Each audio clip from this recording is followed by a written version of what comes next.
আপনি হয়তো ইতিমধ্যে শুনেছেন মোহনবাগানকে নিয়ে কিছু ট্রান্সফার গুজব, তাই না?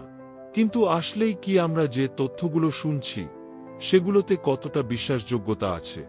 এবং সবচেয়ে গুরুত্বপূর্ণ, কাদের নিয়ে আসার সম্ভাবনা সবচেয়ে বেশি?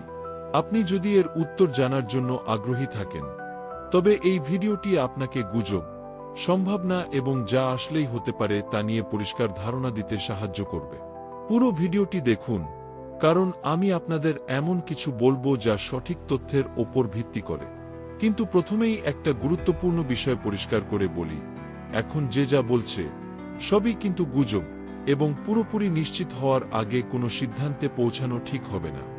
এখন আমি জানি আপনি হয়তো ভাবছেন যে আমি একটা ভিডিও বানিয়ে বলবো মোহনবাগান ঠিক করে ফেলেছে একজন অস্ট্রেলিয়ান এবং একজন ইন্ডিয়ান খেলোয়াড়কে নিয়ে আসার জন্য।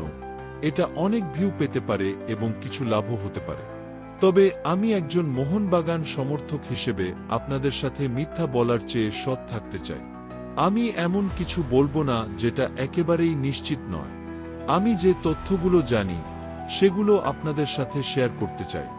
হ্যাঁ, কিছু নাম শোনা যাচ্ছে, কিন্তু সেটা এখনো শুধুমাত্র গুজব। তবে এগুলো কি সত্যি হবে সেটা জানতে এখনো আমাদের কিছু সময় অপেক্ষা করতে হবে। গুজব ও ধারণা।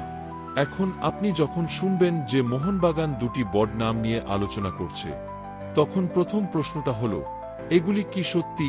অনেকেই বলছে ও অস্ট্রেলিয়ান খেলোয়াড়টি দারুণ, সে আসবে, অথবা ভারতীয় খেলোয়াড়টি তো দারুণ খেলেছে, কিন্তু এরা কেউই আসবে কিনা সে সম্পর্কে কোনো নিশ্চিত তথ্য নেই।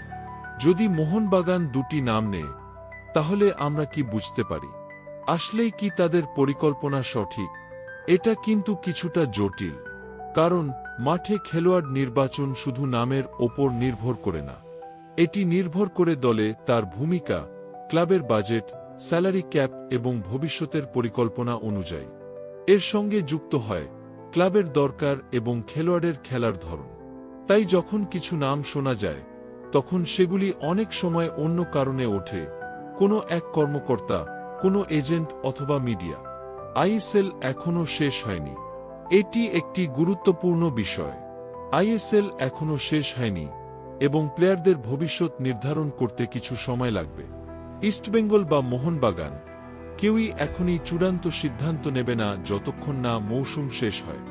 এবং এটি শুধু ক্লাবের সিদ্ধান্ত নয়, ক্লাবের বিপরীতে অনেক সময় খেলোয়াড়দেরও তাদের পরবর্তী পছন্দের ব্যাপারে সময় নিয়ে সিদ্ধান্ত নিতে হয়।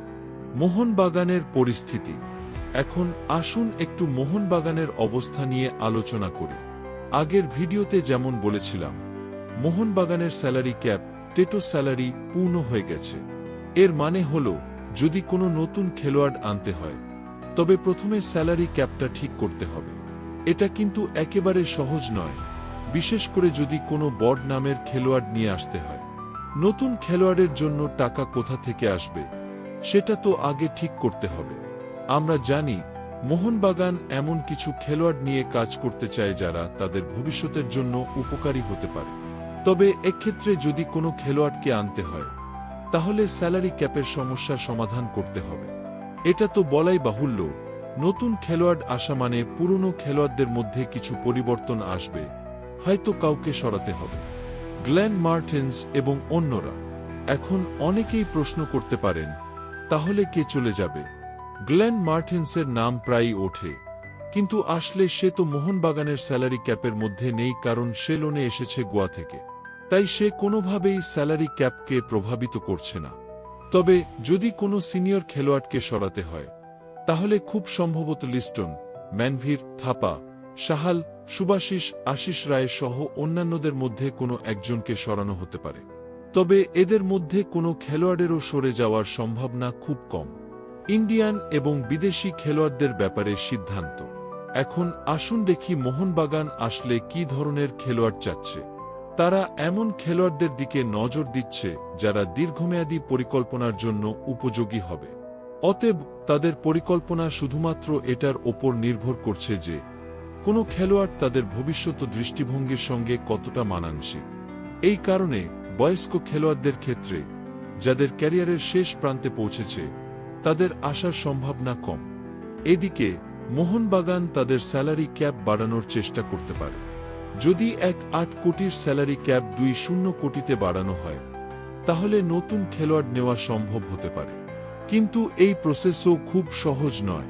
স্যালারি ক্যাপের বিষয়টি খুব গুরুত্ব দিয়ে দেখার প্রয়োজন, কেননা নতুন খেলোয়াড়দের বেতন পুরনো খেলোয়াড়দের থেকে বেশি হতে পারে এবং এটা সামাল দিতে হবে। ফরেন প্লেয়ার এবং মিডফিল্ডার। মোহনবাগান যে ধরনের ফরেন প্লেয়ার আনতে চাইছে তাদের জন্য মিডফিল্ড পজিশন সবচেয়ে গুরুত্বপূর্ণ। সুতরাং যদি কোনো বিদেশি মিডফিল্ডারকে আনা হয়, সে খেলোয়াড়ের ভূমিকা কি হবে সেটা আগে ঠিক করতে হবে। এই মুহূর্তে তাদের প্রথম পছন্দ হচ্ছে একজন মিডফিল্ডার, কিন্তু তাকে সেন্ট্রাল মিডফিল্ডার বা অ্যাটাকিং মিডফিল্ডার হিসেবেই নিতে হবে। এছাড়া মোহনবাগান খুব সতর্কভাবে ইন্ডিয়ান প্লেয়ারের ব্যাপারেও চিন্তা করছে। তারা এমন খেলোয়াড়দের খুঁজছে যারা দলের জন্য আসলেই গুরুত্বপূর্ণ হতে পারে এবং যারা দীর্ঘমেয়াদী পরিকল্পনার অংশ হতে পারবে। এখন আপনি ভাবতে পারেন যে এই ভিডিওতে ঠিক কোনো গুরুত্বপূর্ণ তথ্য নেই, আমি সঠিক প্লেয়ারের নাম জানাতে পারলাম না বা কোনো চূড়ান্ত সিদ্ধান্তের কথা বললাম না। তবে আপনি যদি জানেন, আমি কখনোই আপনাদের বিভ্রান্ত করতে চাই না। আমি যা জানি সেটা আপনাদের জানাচ্ছি, কোনো ধরনের ভুজা খবর না দিয়ে। যেহেতু কোনো চূড়ান্ত সিদ্ধান্ত আসেনি, আমরা শুধু এক্সপেকটেশনে থাকতে পারি। তবে আমি আপনাদের প্রতিশ্রুতি দিতে পারি যে যতটুকু তথ্য পাব আপনাদের জানিয়ে দেব। তাহলে এর চূড়ান্ত অবস্থাটা কি? দুইটা বড় নামের খবর এখনও উঠছে, একজন ইন্ডিয়ান এবং একজন ফরেন প্লেয়ার আসার সম্ভাবনা রয়েছে। এসব খবর এখনও আসছে, তবে নিশ্চিত কোনো সিদ্ধান্ত হয়নি। তবে সুপার কাপের পর এর সবকিছু পরিষ্কার হয়ে যাবে।